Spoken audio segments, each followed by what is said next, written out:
Good afternoon, you wee bastards, and welcome back to War Thunder with Koala. So today we're talking about a vehicle that's long been anticipated by fans of top tier Japan, and the most modern vehicle in the entire game. And if I'm quite honest, likely the most modern vehicle we'll ever get in War Thunder. This is the Type 16 MCV, which began mass production in 2016. That's the same year Captain America Civil War came out, the year Drake released Hotline Bling. In War Thunder. Jeez, remember when the Leopard A1A1 was thought of being so amazingly modern? Like, holy crap, we have a vehicle for the 1970s. Holy shit, guys, I just realized. With the Krasny Kavkaz light cruiser and the Type 16, we now have literally 100 years worth of vehicles in this game. Like, 1916 to 2016. Only in War Thunder. Play now for free. So lads, for how amazingly modern this tank is, don't be expecting a huge amount of new anything. What this is a WEEEEB variant of the Italian B1 Centauro at 9.3 with the ABFSD shell and add-on armor. Oh wait, you're not allowed to say WEEEB anymore, it's offensive. Just to clarify, that was a joke. If you're offended by the word weeb, then maybe the internet isn't the safest place for you. Maybe a mental asylum. Also, weeb doesn't refer to Japanese people, it refers to foreigners. One might even say gaijins, who are so obsessed with the Japanese culture, specifically anime, that they wish they were Japanese. Also, you chose fucking Memorial Day, basically a day to celebrate freedom, to say this. Also, the word gaijin is literally a racial slur in Japanese, so when are you changing your company name, Oh, and ban Werebu, Freeabu, Teabu, or Britbong. Palm, that's offensive to the British as well. Frog, because it might offend the French. Let's see, Taff, because that could offend you if you're Welsh. Ruski, that's bad, that offends the Russians. Hun could offend Germans, so that's out. Happiness, that's banned because it might offend women. Mankind, if you're Canadian Prime Minister Justin Trudeau. And 100% punishable by death is the NATO reporting name of the MiG-15. Jeez. Also, chlamydia, that's banned because that's offensive to me as a koala. And don't even get me started on Mike Goes Boom. Mike Goes what? That could offend ISIS. God, this is so fucking dumb. Anyway, you're like, alright, kind of snuck my response to this whole thing in there without technically making a video on it. The Type 16 mobile construction vehicle. Any Command & Conquer fans out there? No, the Type 16 maneuver combat vehicle. We'll get to the point eventually. This is a fast 8-wheeled tank destroyer mounting a 105mm rifled gun and firing APFSDS penetrating over 400mm with basically no armor or capability of going into soft terrain. Sound familiar? Yep, this is literally a rehashed Centauro, 30 years later. Well done, Japan. But I guess this time we can make Initial D references while driving around at 100 kph. If you haven't noticed, the whole weeb banning thing and the sheer amount of memes and jokes that have come out of it mean that I'm not really taking today all that seriously. That's just me. So if you lads don't know, Japan doesn't really have a traditional formal military. They're prevented by treaty from being what you'd call a traditional military. Now, I don't really know the exact ins and outs of it, and being an international thing, there are 1,000,001 asterisks outlining exceptions and exceptions to exceptions and different criteria, but the main thing you have to understand is that Japan doesn't really deploy troops to conflicts throughout the world the way America or Britain does. They don't do the counterinsurgency thing. What Japan has, and please don't think I'm saying anything against Japan or the Japanese nation or people, that whole weeb thing is such a massive joke, please don't take it out of context. But Japan, instead of a traditional formal military like America, has what is known as a self-defense force. Basically, they can only deploy in times of dire emergency, and their primary focus is on, as the name implies, defense of Japanese territory. They're actually having what I would call a tiff with China right now over some islands that are being disputed, but I have my doubts that even if things were to flare up in that regard, that Japan would, for example, deploy tanks there. It's just not the Japanese way. Now, Japan obviously has some amazing military technology. As we know, the Type 90, which, while it seems nothing too special to us in War Thunder when compared with some of the surrounding tanks like an M1 Abrams, a T-80, it is famed in real life for having one of the most advanced fire control systems ever developed, even to this day. You've also got the Type 10, Japan's newest main battle tank, which is actually designed to replace the last of Japan's Type 74s and supplement the Type 90, or Kyumaru, rather than replace it. If you don't know, the Type 10, or Hitomaru, is designed to be a lighter main battle tank and yet still achieve the same level of overall protection, rather than to improve upon the protection of the Type 90. So while it does look all futuristic in the shape and layout of its armor, the armor definitely is more effective per the weight of something like the Type 90. It's actually not a big difference overall. Now, obviously we don't know exactly the values, and won't for a very long time, but we know it's somewhere very close to the Type 90. It just weighs a lot less, and it still achieves those values. So that's the story behind the Type 10. There's also their own variant of America's F-16 Falcon, the Mitsubishi F2, and this, the Type 16 Maneuver Combat Vehicle, which began production 4 years after the Type 10, although it did begin its design phase back in, I believe, 2007. Yeah, that just shows you how modern the thing is. Thing is, though, that the Japanese military, being a self-defense force, is focused on deploying only within the archipelago that is Japan. They only have to think about getting these things around the Japanese islands, rather than, for example, pushing territory against Soviet-era tanks in the Middle East. And because of that, the primary focus of Japanese military technology has been on mobility, transportability, flexibility and versatility, and utility, and humility. Any other ilities we can think of? No? The Type 90 is obviously an extremely good tank, and it would be very comparable to an M1A1 in the event of an actual deployment, let's say if it were fighting in the Persian Gulf. But for the Japan Self-Defense Force, it's too heavy, it's too much of a main battle tank, too similar to the doctrine, the ideology of other nations such as Britain, America, Germany, and so on. And it's actually not all that useful in its role of defending the shores of the Japanese islands, it's just too heavy. It can't logistically be transported by rail, and it can't traverse half of the bridges that connect the vast majority of otherwise isolated regions of Japan. It can actually only be deployed to the northern island of Hokkaido. This is why the Type 10 was built. Like I said, it's not designed to be an improvement to the Type 90 on the hardware side. It has a more powerful gun, but it has the same overall armor protection. It just achieves that level of protection for less weight. That's what makes it so good. It can actually be transported via rail lines in Japan easily, and can drive itself over bridges without destroying them and itself into the bargain, while still having the Type 90's level of armor protection. Any other tank capable of doing this would have to sacrifice armor effectiveness in order to be light enough. It is an obvious improvement over the Type 90 in its software. The computer systems aboard that thing are, going by most worthy sources, bloody terrifying. The Mitsubishi F2 is slightly smaller than the F-16 is derived from, slightly lighter, and I would assume this means that it can or could be deployed from smaller airfields and take off from shorter runways, which would make a lot of sense, as Japan isn't exactly the most spacious nation given the population that lives there. You've obviously got Mitsubishi's Type 89 infantry fighting vehicle, and given the success of platforms like the Bradley, Marder, Warrior, or BMP or BMD, I suspect that Japan is very happy with the beast that is the Type 89. And then there's this thing. Japan basically looked at the Centauro and Striker MGS and thought, damn, that looks good, we want a piece of that pie. And 30 years later, it began rolling off the production lines. Now, if you ask me, the turret of the Type 16, just the turret, looks very similar to the Type 10, although obviously there's no actual similarity, at least I doubt it. But this vehicle takes that whole mobility and transportability thing to the max. It actually weighs in at less than the Type 89, although admittedly only by half a ton. And it has a slightly less powerful engine, a 4-cylinder diesel rather than the Type 89 6-cylinder.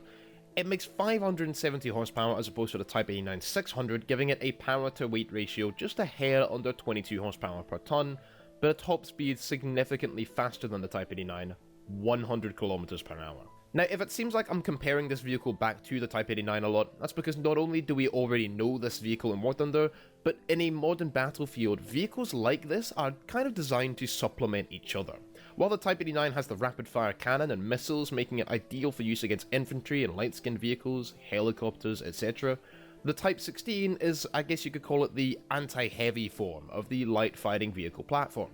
It has a big gun with anti-tank shells in it. It's a tank destroyer, a highly specialized anti-tank weapon. I suspect that if Japan were called upon to enter a combat situation, these two vehicles would be seen side by side quite a lot. These vehicles are a lot easier logistically to deploy than something like a main battle tank, like the Type 10 or of course the Type 90, which is why they're intended for the role of rapid reaction. They can reach a hot zone and begin operations much more quickly than a tank could. The main battle tanks of the Japan Self-Defense Force would then assume defensive positions, taking on the brunt of any hostile action, while the Type 16s and Type 89s would use their superior mobility to basically flank and spank. In real life, even off-road, when the terrain gets too harsh, a tracked vehicle is going to have a tougher time getting through than a wheeled one, especially one like the Type 16, which is partially based on the Striker and shares its ability to drive even with all 8 tires being punctured. The Type 16 MCV is also capable of being transported by air, which makes it very easy to redeploy quickly wherever it's needed. Unlike Japan's tanks, the Type 16 features a 4-man crew, with the commander, loader and gunner all sitting in the turret as per usual, and the driver all the way up the front all on his lonesome. This in War Thunder will hopefully mean no armor equals best armor, hopefully incoming rounds will just pass straight through, and with hull break only existing for chemical energy munitions, which aren't what most tankers are loading into their guns majority of the time, the Type 16 will hopefully not be as fragile as it might appear. The tank does have some 150mm of armor reinforcement on the front, basically an armoured front bumper, but that's not going to save you from anything at top tier. It's basically designed to lessen the potential damage done by IEDs in real life. And the side won't even stand up to 50 caliber machine guns, so for all intents and purposes, we have substantially less armor than even the Centauro at the same battle rating. The Type 16 is also a tad slower at 100 kph top speed on level terrain as opposed to the Centauro's 115, given that it is 2 tons heavier, although it does have a higher power to weight ratio given its more powerful engine, so hopefully it'll accelerate better and might not be quite so punished on a harsh terrain like sand or snow, both seen pretty frequently at top tier with maps like Sinai and Volokholamsk. So now it's time for me to compare this to the Centauro a lot. Lads, this thing is likely not going to be as good. The absolute top speed isn't that much of a big deal, and the shells fired are almost identical. Obviously I'm talking about the Centauro Romor at the same battle rating as this thing, 9.3, but unless this tank is significantly quicker on the acceleration, the Centauro has it beat in absolute speed by just enough to matter, as well as having ERA, which means it doesn't hull break. At least I believe it doesn't. It wouldn't make sense for it to. The Type 16 I almost guarantee you will have hull break, and the other thing is, the Centauro Romor is such a big step up for the Italian ground forces because unlike the 8.7 tanks that share its gun, the OF-40 Mark IIA and the new Mark II Premium, the Centauro gets access to a new, much more powerful shell, the 105mm DM-33, which is another shell completely unrealistically performing ever since the ballistics change, but what can you do? The Type 16's main battle tank counterpart is the Type 74. It's an 8.7 MBT that shares the gun of this tank destroyer, is very mobile and I guess more of a traditional tank, but doesn't feature any real armor, even though on paper it is far superior to this thing. But the Type 74 is equipped with the Type 93 APFSDS, which does pen over 400mm, and that's also the top round for this vehicle. So it really doesn't see any overall benefit over the Type 74. Now, I believe that since the introduction of the Type 93 shell last patch, the Type 74 tank is actually kind of overpowered at 8.7. It kind of belongs at 9.0. It's become quite comparable to other 9.0 tanks like the Chieftain Mark 10, T62M1, and perhaps not the XM1, but the XM1 is probably the most under-tiered top-tier vehicle in the game, and perhaps on par with the XP55 Ascender for one of the most overpowered premium vehicles in the game. The XM1 though gets 10.0 matchmaking all the time, so it's not really as noticeable. So here's what I would suggest: both the Type 74G and Type 16 MCV get put at BR 9.0, while the regular Type 74 has its top shell, the Type 93, taken away. I don't believe it ever should have been given that shell in the first place, and it really would be nice for Japan to retain an 8.7 MBT, just so that they can get a slice of the 8.7 pie, because that's a really nice battle rating to play right now, and it's kind of where all those MBTs sit. You've got the M60 Rise, the T55 AM1, the Leopard A1A1 and the Leopard L44 prototype, the AMX30, you've got the Chieftain Mark V, the OF40 Mark II, and the Type 74. It's a very nice plateau, just below the point at which you're going to see top BR up tiers. Putting the Type 74G and the Type 16 at 9.0 does mean they get kind of dicked over in the matchmaker a little, but that shouldn't really be the case anyway. I don't know why the Leopard 2A5 and other Tier 7 vehicles are still BR 10.0, even so long after patch 1.87 released. Gaijin, please, don't be lazy. Give those tanks proper BRs, not placeholders. They're still using placeholders even so long after the patch. Unless this happens to the Type 74, and I think it would be balanced with a round substantially better than the M1 Abrams, and I mean better in every way. It's not like the Russian rounds which just have a high flat penetration. But with such a superior round to the 10.0 M1 Abrams, all the way down at BR 8.7, while the Type 74s aren't really game-breaking, they're just not played out enough to be, they are incredibly powerful, and I think 9.0 is more indicative of their performance level than 8.7, even though they're not breaking anything right now, they're just too rare on the battlefield. And then the Type 16 gets put down at 9.02. Unless that happens, the Type 16 really doesn't have much that makes it worth playing over the Type 74s. It'll definitely be good at 9.3, it's very similar to the Romor at that BR, which is a good tank. But why would you play it when you could play the Type 74 and never see 10.0 up tiers? It'll just be relegated to being a backup for the Type 90. Sure, it's faster on road than the Type 74, but War Thunder maps aren't designed in such a way that travelling by sticking to the roads is usually worth doing, so the Type 16 won't often be getting around battlefields noticeably any quicker than the Type 74. It has the exact same round, which is the one thing that sets the Centauro Romor apart from the OF-14 Mark II, and although both the tanks really have no armor, the Type 74 at least can't be machine gunned to death by secondaries or aircraft guns, or killed by 8.0 SPAA when it's angled. The Type 16 can. Type 74 is also more likely to survive the guns of a Bradley or BMP, and it has some other benefits. I believe its reload is quicker. In War Thunder, we don't see the same benefits that lighter vehicles have in real life. We don't have anything to do with the logistics of actually deploying AFVs in this game, and we don't have areas of maps that only lighter tanks can reach. Things like light bridges or specific terrain features that block off vehicles that are too heavy to traverse them, that tanks can't traverse. Tanks lose their tracks all the time when they attempt to handle particularly harsh terrain, while wheeled vehicles are often more capable under those conditions, and that's another feature that we just don't have in War Thunder. Even Challenger 2s are going bouncing off of rocks despite the fact that they weigh 70 tons. There are no locations that a Type 16 will be able to reach while a Type 74 or Type 90 won't. No limitations placed on tanks that lighter vehicles are exempt from. You have speed, sure, although only on paved roads. You'll be slower than the tanks when going into sand or snow, but there's nothing that sets a light vehicle like this apart from a heavier main battle tank that just happens to have a higher power to weight ratio and evens out the playing field. Basically, what I'm saying is, the factor of being lighter doesn't actually inherently benefit you in any way at all, which takes away all of the most major bonuses afforded to a vehicle like the Type 16 IRL. If they were at the same BR, one step up for the Type 74 and one step down for the Type 16, at least going by dev server battle ratings, the two vehicles share the same level of usefulness. If you happen to get on an urban map with plenty of roads, you take the wheeled Type 16 and it's got to be really good. But in a predominantly off-road map where the benefits afforded to the Type 16 cease to matter, you take out the Type 74 instead. Whichever you take, you've got the other as a backup.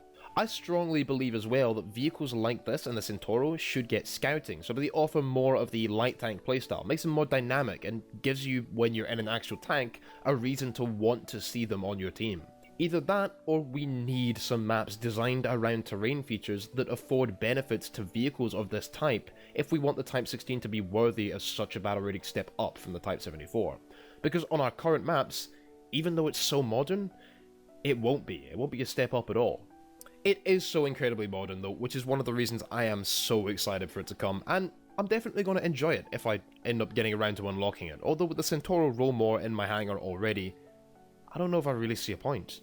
Anyway lads, that is going to do us for this video. I hope you have enjoyed and that you'll leave a like on this video if you did, subscribe and hit that notification bell, join the 360 squad, and be sure to let me know all of your thoughts on this vehicle and this video down in the comments section below. I'm sorry if I came off a little negative in the end there, I definitely don't have a negative opinion of this vehicle. I'm really excited for it, but yeah, anyway.